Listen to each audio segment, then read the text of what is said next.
திண்டிவனம் நகராட்சியில் சாலைகள் போட கொடுத்த பணம் என்ன ஆனது, யார் பாக்கெட்டுக்கு போனது என்று கேள்வி எழுப்பிய அவர், மோசடியில் ஈடுபட்ட திண்டிவனம் திமுக நகராட்சி தலைவர் மற்றும் ஆணையர் குறித்து லஞ்ச ஒழிப்பு துறையிடம் புகார் தெரிவிப்போம் என எச்சரிக்கை விடுத்தார்.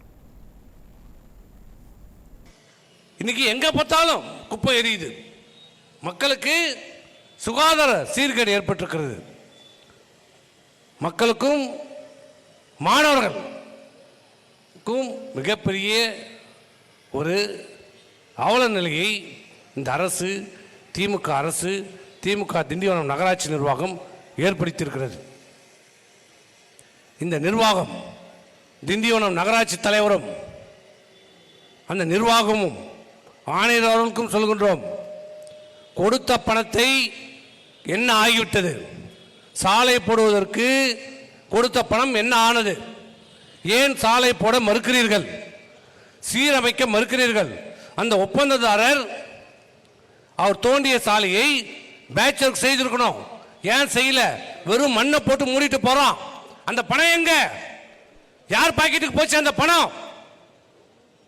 இது எல்லாம் கேட்க மாட்டேன்னு நினைக்காதீங்க. உரிய இடத்துல, கேட்க வேண்டிய இடத்துல, கொடுக்க வேண்டிய இடத்துல உங்கள் மீது புகார் அளிக்கப்படும். ஏதோ ஆணையர் நீ தப்பிச்சலாம் நினைக்காத, கமிஷனர் தப்பிச்சலாம் நினைக்காத, உன்னையும் சேர்த்துதான் லஞ்ச ஒழிப்புத்துறையில் உங்கள் மீது புகார் அளிக்கப்படும். திண்டிவனத்தில் ஏற்பட்டுள்ள சீர்கேடுகளை விடியா திமுக அரசு உடனடியாக நடவடிக்கை எடுத்து சீர் செய்வதுடன் அனைத்து அடிப்படை வசதிகளும் செய்து தர வேண்டும் என வலியுறுத்தினார்.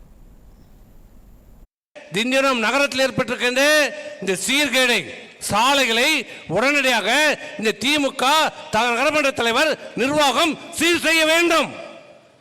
சாலைகளை சீரமைத்து தர வேண்டும். குப்பை கொட்டுவதற்கு முறையான ஒரு இடத்தை தேர்வு செய்யப்பட வேண்டும். மயானத்தை முறையாக பராமரிக்கப்பட வேண்டும்.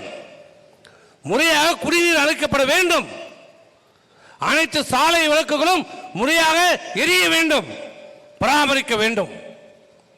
இதுக்கு தான் அவனுக்கு ஓட்டு போட்டாங்க.